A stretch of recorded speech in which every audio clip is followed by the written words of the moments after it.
होगा उसके बाद एनसीपी फैसला लेगी। हमारे साथ हमारे नुमाइंदे अमित रॉय मुंबई से जुड़ रहे हैं और साथ ही साथ दिल्ली से विनीत हमारे नुमाइंदे जुड़ रहे हैं। सबसे पहले मुंबई का रुख कर लेते हैं। अमित रॉय, कहीं ना कहीं एनसीपी ने कांग्रेस के पाले में गेंद डाल दी है। एनसीपी ये कह रही है अपने पत्ते नहीं खोलते हुए कि कांग्रेस का जो स्टैंड होगा, मौकिफ होगा, उसके बाद एनसीपी की तरफ से कहा जाएगा कि हमारा स्टैंड क्या होगा।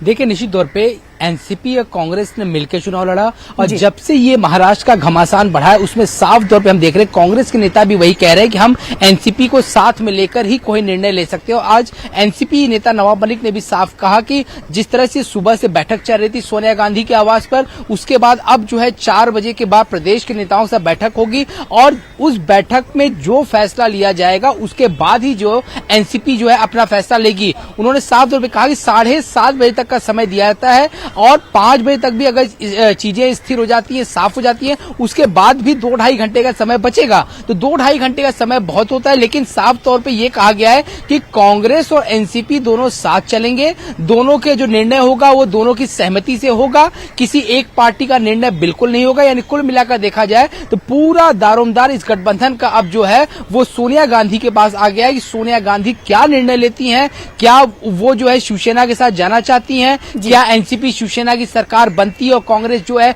बाहर से समर्थन करती है। हालांकि नवाब मलिक ने साफ कहा कि सभी विधायकों की मांग है कि शिवसेना के साथ जाया जाए, लेकिन कांग्रेस का जो आला नेतृत्व है, उनकी जो वर्किंग कमेटी है, उससे ये निर्णय लेना पड़ेगा और निर्णय जो है जब वो लेगी उसके बाद एनसीपी अपना निर्णय बताएगी। तो कुल मिलाकर देखें तो महाराष्ट्र में अभी भी घमासान जो है मचा हुआ है। उद्धव ठाकरे की अभी पिछले 1.5 घंटे से लगातार संजय राउत से बैठक हुई। संजय राउत बाहर निकले, उन्होंने साफ तौर पर कहा कि शाम तक जो है पिक्चर पूरी तरह से साफ हो जाएगी। हम सुबह से देख रहे हैं कि जितने भी शिवसेना के विधायक हैं वो एक एक करके समर्थन पत्र पे अपने हस्ताक्षर कर रहे थे और वही समर्थन पत्र जो है वो राज्यपाल को दिखाया जाएगा। और अभी भी जो है उद्धव ठाकरे के साथ नेताओं की चर्चा जो है वो शुरू है। ये कयास लगाए जा रहे हैं कि शायद उद्धव ठाकरे की सोनिया गांधी और शरद पवार से भेंट भी हो सकती है या संजय राउत भी दिल्ली जा सकते हैं। कई सारे कयास है। उसमें एक और खबर निकल के सामने आ रही थी कि जब ये पिक्चर क्लियर हो जाएगी 4 बजे तक, उसके बाद जो है जयपुर में जितने 44 विधायक कांग्रेस के हैं उन सारे लोगों को जो है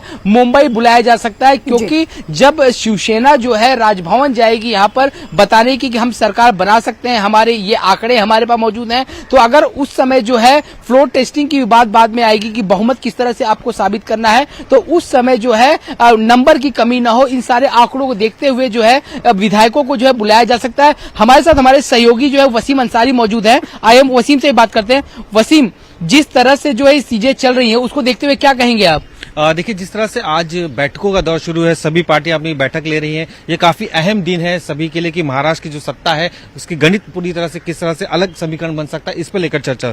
आज जो एनसीपी की बैठक हुई, इस बैठक में कई बड़े मुद्दों पर चर्चा हुई कि अगर सेना के साथ जाते हैं तो उनके पॉइंट्स क्या होंगे, क्योंकि दोनों के विचार काफी अलग है। ऐसे में अपनी विचारों की लड़ाई को दूर करते हुए महाराष्ट्र के प्रोग्रेस को लेकर एक साथ कैसे जाना है, जिसमें किसानों के मुद्दे हो सकते हैं एक सत्ता बनाने के लिए। साथ ही एनसीपी में भी डिस्कशन किया गया कि शिवसेना के साथ अगर सरकार बनानी है तो उसे कांग्रेस का समर्थन चाहिए और कांग्रेस के समर्थन के लिए उनके नेताओं को मनाना जरूरी है। शाम 4 बजे जो बैठक होगी वो बैठक में कांग्रेस अपना पूरी तरह से रुख साफ कर लेगी कि वो सत्ता में जाएगी या नहीं जाएगी। लेकिन सबसे अहम बात देखी जा रही है कि बीजेपी अभी कोर कमेटी की जो बैठक चल रही थी, इस बैठक में कई बड़े नेता शामिल हुए। उन्होंने साफ तौर पर प्लान ए और प्लान बी, इस तरह के 2 प्लान बनाना शुरू किया है। प्लान ए में इस तरह से कि वेट एंड वॉच की पॉलिसी, उनको अब भी लगता है कि वक्त लगेगा, शिवसेना इनके साथ पूरी तरह से नहीं जा पाएगी, महीने 2 महीने में ये खेल बिगड़ सकता है, तो फिर बीजेपी के साथ आई। तो वहीं पे प्लान बी दूसरा भी रेडी करके रखा है कि अगर वो सत्ता में जाती है, पूरी तरह से सत्ता बना भी लेती है, तो सबसे बड़ी पार्टी होने के नाते विपक्ष का नेता भी उनका होगा। तो विपक्ष का नेता जब उनका होगा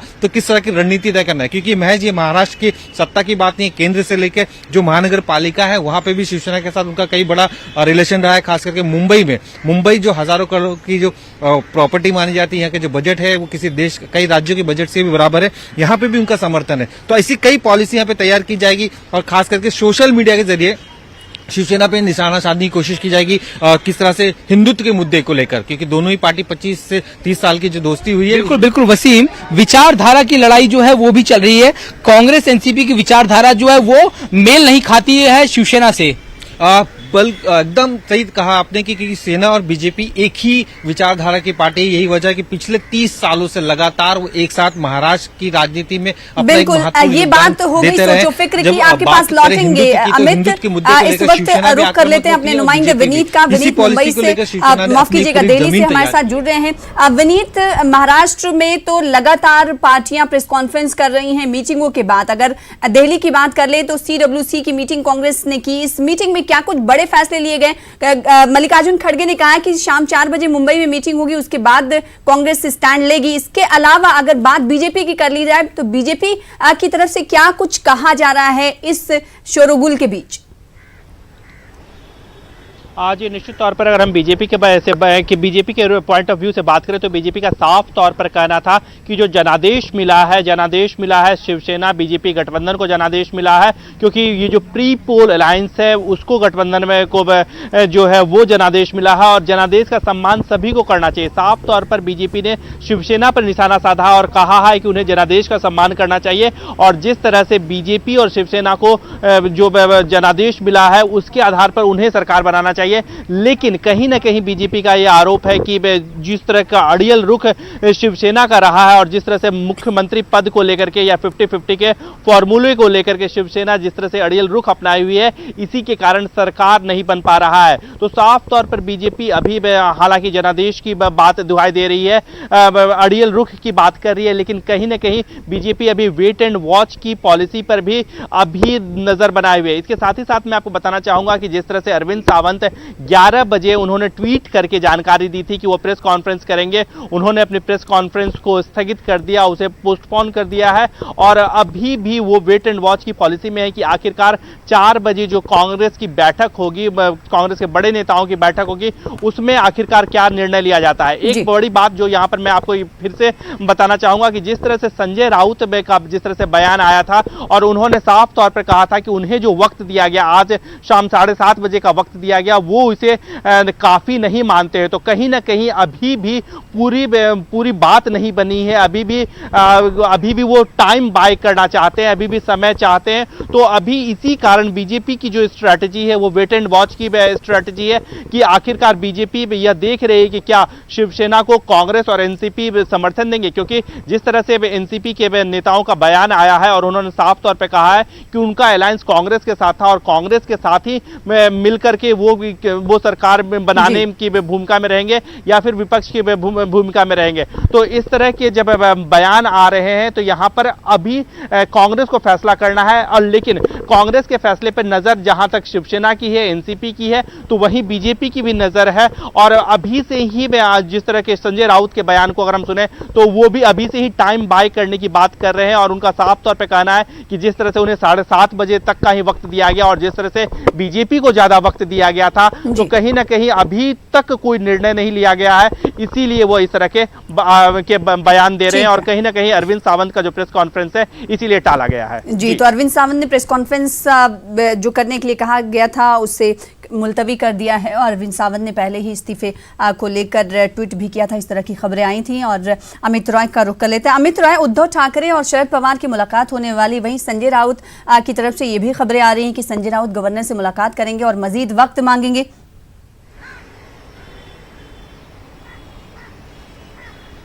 देखिए, निश्चित तौर पे ये खबरें आ रही थी कि वो गवर्नर से मुलाकात करेंगे और उसके लिए वक्त भी मांगेंगे, क्योंकि उनका साफ तौर पे कहना था कि हमें जो वक्त दिया गया है वो बहुत कम वक्त है। ऐसे में अभी तक जो है एनसीपी और कांग्रेस ने कोई फैसला भी नहीं लिया है। जिस तरह हम देख रहे थे कि सोनिया गांधी के आवास पे बैठक चल रही थी, अब ये हो गया कि 4 बजे जो है प्रदेश के नेताओं के साथ बैठक होगी, उसके बाद वो निर्णय लेंगे और उनके निर्णय पे फिर एनसीपी का निर्णय आएगा। तो समय जो है काफी कम है, जिसकी वजह से सूत्र हमारे ये बता रहे हैं कि वो राजभवन जाके उनसे समय मांगेंगे और हमारे पास सूत्र ये भी जानकारी दे रहे हैं कि समय मांगने पे राज्यपाल जो है समय दे सकते हैं। वसीम हमारे साथ जुड़े हुए हैं। वसीम, जो समय मांगने की बात चल रही है उसके और क्या मुख्य मुद्दे, आखिर शिवसेना क्यों समय चाह रही है?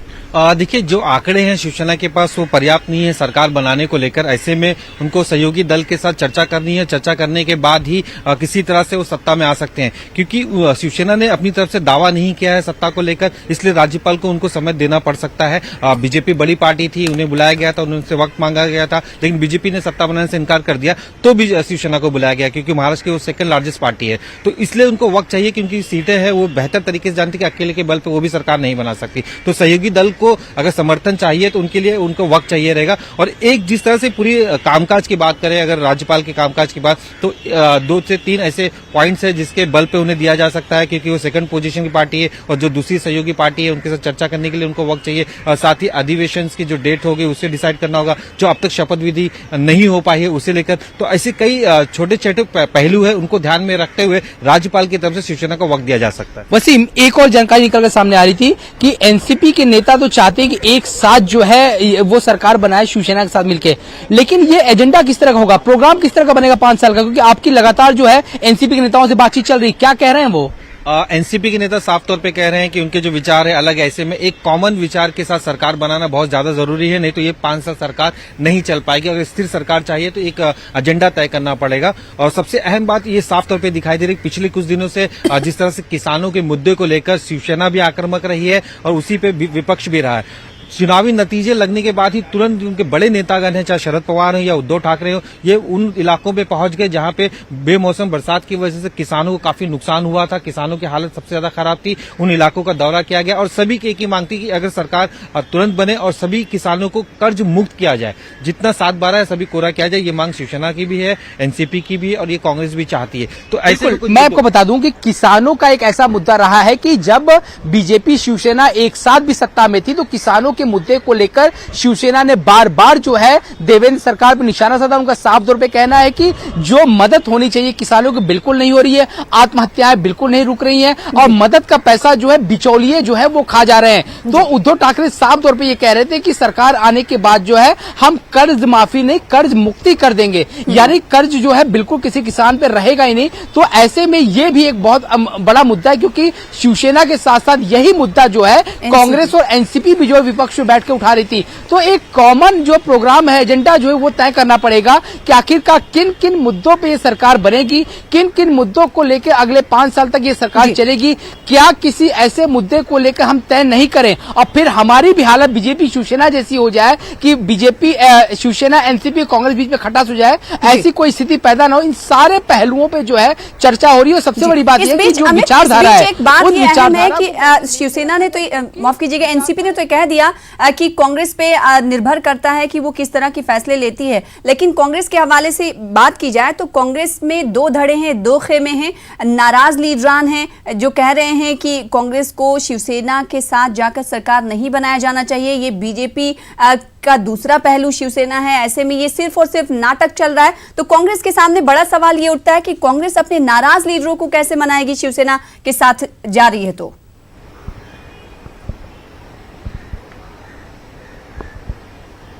देखिए, कांग्रेस में जो 2 खेमे हैं वो 2 बातें कर रहे हैं। पहला खेमा ये कह रहा है कि हमें मिलकर सरकार बनानी चाहिए, क्योंकि बाद में जनता हमसे सवाल पूछेगी कि आपको मौका मिला था तो आपने इस मौके को क्यों नहीं भुनाया। लेकिन वहीं दूसरा खेमा ये कह रहा है कि हमारी विचारधारा मेल नहीं खा रही है, जिसकी वजह से जो दूसरे वोट है, वोट बैंक की जो राजनीति यानी मुस्लिम वोट बैंक की बात करें, उत्तर भारतीय वोट बैंक की बात करें, वो कहीं न कहीं हमसे खिसकता जाएगा अगर हम शिवसेना के साथ आएंगे। तो उन्होंने ये तर्क दिया कि जिस तरह से उत्तर प्रदेश में समाजवादी और बसपा का कांग्रेस से समर्थन किया था, लेकिन उसके बाद हम ये देख रहे हैं कि कांग्रेस की जमीन जो है वहां नहीं बची, कांग्रेस अपनी जमीन जो है तलाश करने में लगी है उत्तर प्रदेश में। तो कहीं वैसी स्थिति मुंबई महाराष्ट्र में न बन जाए, इसलिए दूसरा तबका इस बात को रोक रहा है। तो इन सारे तथ्यों को जो है सोनिया गांधी के सामने रखा गया और आज सुबह जो बैठक हुई उस बैठक के पहले भी हमने देखा कि महाराष्ट्र कांग्रेस प्रदेश के अध्यक्ष जो है बाला साहब थोरात, उन्होंने फोन पे सोनिया गांधी और अहमद पटेल से बातचीत भी की और सारी बातों को, महाराष्ट्र की राजनीति को उनके सामने बयां भी किया। उसके बाद बैठक हुई और अब जो है सारा दारोमदार जो है सोनिया गांधी पे है, किस तरह से प्रदेश की बैठक को देखती है, प्रदेश की बैठक क्या निर्णय लेते हैं जो उनके प्रदेश के नेता है और आगे क्या कुछ निर्णय उस सामने आता और उस पर एनसीपी का क्या पक्ष होता है। जी, जाहिर सी बात है। दिल्ली का रुख कर लेते हैं विनीत। शिवसेना लीडर अरविंद सावंत के इस्तीफे पर अगर बात की जाए तो सभी की निगाहें टिकी हुई थी, उनकी तरफ से इस्तीफे का ऐलान कर दिया गया था और ये एक कदम शिवसेना की तरफ से माना जा रहा था कि महाराष्ट्र में सरकार बनाने को लेकर, और इसी हवाले से वो प्रेस कॉन्फ्रेंस करने वाले थे। क्या शिवसेना भी कहीं ना कहीं अपने में तजब्जुब का शिकार है कि वो क्या करने वाली है? इस वजह से अरविंद सावंत ने अपने प्रेस कॉन्फ्रेंस को अभी डिले कर दिया है, मुलतवी कर दिया है, स्थगित कर दिया है। जी, निश्चित तौर पर अभी शिवसेना के पास भी, हालांकि शिवसेना में प्रयास कर रही है कि वो कांग्रेस से बात कर ले, कांग्रेस और एनसीपी के साथ बात बन जाए, लेकिन कहीं ना कहीं शिवसेना अभी भी वेट एंड वॉच की पॉलिसी में है। मैं आपको यह भी बात बताना चाहूंगा कि पहली बार जब कांग्रेस और वर्किंग कमेटी की बैठक हो रही थी, 10 बजे बैठक हुई थी और यह शिवसेना की सोच थी कि 11 बजे तक कुछ न कुछ फैसला ले लिया जाएगा, और इसीलिए अरविंद सावंत ने 11 बजे प्रेस कॉन्फ्रेंस करने की बात कही थी। लेकिन चूंकि अब फिर से कांग्रेस ने अपने एक और मीटिंग रख दी है, 4 बजे मीटिंग का टाइम रखा है, और इसीलिए संभवतः शिवसेना ने भी अपनी जो अरविंद सावंत की प्रेस कॉन्फ्रेंस थी या फिर अरविंद सावंत के इस्तीफे की बात थी, उसे आगे बढ़ा दिया है। तो साफ तौर पर हम अभी समझ सकते हैं कि पूरी तरह से बात नहीं बनी है। हालांकि कोशिश जो है वो कोशिश पूरी की जा रही है, शिवसेना की ओर से की जा रही है, एनसीपी की ओर से की जा रही है, और साथ ही साथ कांग्रेस की ओर से पूरी तरह से कोशिश की जा रही है कि आखिरकार कुछ न कुछ फॉर्मूला निकाला जाए। लेकिन वहीं पर शिवसेना भी अभी वेट एंड वॉच की पॉलिसी पर बनी हुई है, और इसीलिए अरविंद सावंत ने इस्तीफा नहीं दिया, अरविंद सावंत ने प्रेस कॉन्फ्रेंस नहीं किया। लेकिन यह भी हो सकता है कि अगर 4 बजे बात बन जाती है तो 4 बजे के बाद अरविंद सावंत प्रधानमंत्री नरेंद्र मोदी से मिल सकते हैं, मिलकर के इस्तीफा दे सकते हैं, या फिर वो इस्तीफे को फैक्स कर सकते हैं। तो अभी भी इसको लेकर के अभी भी असमंजस की स्थिति बनी हुई है, और सबकी निगाहें 4 बजे कांग्रेस वर्किंग कमेटी और कांग्रेस के महाराष्ट्र के नेताओं की बैठक के बाद ही में स्थिति स्पष्ट होगी कि आखिरकार क्या होगा। हालांकि जैसा कि हमने पहले भी कहा, हमारे संवाददाता भी हमें बता रहे, भी लगातार बता रहे थे कि 7 साढ़े 7 बजे तक का जो समय मिला है, शिवसेना और भी टाइम बाय कर सकती है। इसके लिए भी उन्होंने बैकग्राउंडर बनाना शुरू कर दिए हैं, और और इसके साथ ही साथ अगर हम बीजेपी के बारे में बात करें तो बीजेपी भी अभी वेट एंड वॉच की पॉलिसी में को अपना रही है, और बीजेपी भी साफ तौर पर वेट एंड वॉच कर रही है कि आखिरकार कांग्रेस क्या फैसला लेता है, शिवसेना क्या फैसला लेती है, और उसी के बाद जो है वो बीजेपी आधिकारिक तौर पर प्रतिक्रिया देगी। लेकिन साफ तौर पर बीजेपी के तमाम जो प्रवक्ता हैं, तमाम नेता हैं, उनसे जब हमने बात की तब उनका साफ तौर पर कहना था कि जो जनादेश मिला है वो बीजेपी और शिवसेना गठबंधन को जनादेश मिला है, और इसका सम्मान जो है वो शिवसेना को भी करना चाहिए, और जो सरकार बननी चाहिए, जनता ने जो वोट दिया है वो बीजेपी शिवसेना गठबंधन को वोट दिया है, न कि एनसीपी और कांग्रेस को वोट दिया, और एनसीपी और कांग्रेस को जो वोट दिया है वो विपक्ष में रहने के लिए वोट दिया, और इसी की वो दुहाई जो है वो बीजेपी शिवसेना को दे रही है। अमित, अगर ये कहा जाए तो गलत नहीं होगा, क्योंकि आज का दिन कांग्रेस के नाम अगर हम ये कहें तो गलत नहीं होगा, क्योंकि शिवसेना की नजरें कांग्रेस पर हैं, तो वहीं एनसीपी ने भी कांग्रेस के हवाले से क्या कुछ कहा है वो हम सबके सामने है। कांग्रेस पर सभी की निगाहें टिकी हुई हैं। ऐसे में कांग्रेस को लेकर जो शिवसेना ने, माफ कीजिएगा, एनसीपी ने कहा है, उससे क्या कांग्रेस के प्रति एनसीपी की वफादारी समझी जाए या फिर एनसीपी की ये चालाकी है?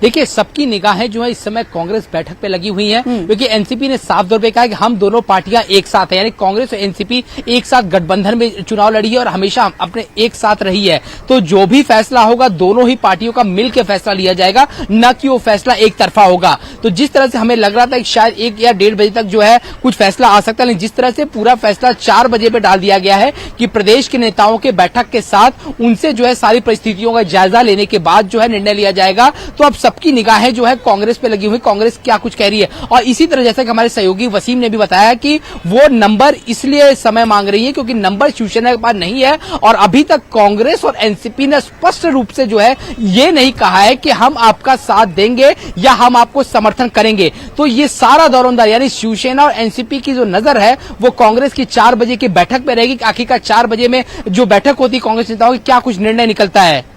जाहिर सी बात है। और कांग्रेस क्या कुछ फैसले लेती है, इस पर सभी की निगाहें टिकी हुई हैं, क्योंकि कांग्रेस के हवाले से अभी पत्ते नहीं साफ किए जा रहे हैं और ना ही एनसीपी कुछ इस हवाले से कह रही है। ऐसे में विचारधारा की लड़ाई को लेकर लगातार जो अमित बात हो रही है, दोनों एनसीपी और कांग्रेस की विचारधारा का मुबेश एक है। अगर शिवसेना की बात करें तो बिल्कुल विचारधारा अलग है। ऐसे में इन तीनों पार्टियों का एक साथ आना, क्या इस विचारधारा की लड़ाई को लेकर जो कॉमन मैन प्रोग्राम बनाया जाएगा उसकी वजह मानी जाए कि ये देरी हो रही है?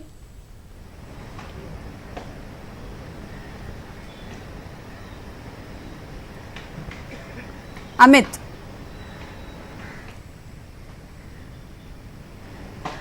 जी, अपना सवाल आप वापस दोहराइए। अमित, विचारधारा की लड़ाई को लेकर हम लगातार बात करते रहे, क्योंकि शिवसेना की सोचो फिक्र क्या है वो सभी को आया है। ऐसे में एनसीपी और कांग्रेस की सोचो फिक्र और विचारधारा क्या है वो भी हम सब जानते हैं। ऐसे में क्या इन तीनों पार्टियों की विचारधाराएं नहीं मिल पा रही, इस वजह से देरी हो रही? क्या एक अहम वजह ये भी है? देखिए, निश्चित तौर पे ये सबसे बड़ी जो है ये मुद्दा है विचारधारा का। मैं आपको जो है थोड़ा विस्तार समझाऊंगा, हमारे सहयोगी वसीम अंसारी समझाएंगे। वसीम, विचारधारा की जो लड़ाई है शायद इस पूरे गठबंधन को, यानी कांग्रेस, एनसीपी, शिवसेना, इसके बीच में जो पेच फंस रहा है वो विचारधारा फंस रहा है। कितना बड़ा ये मुद्दा है विचारधारा का?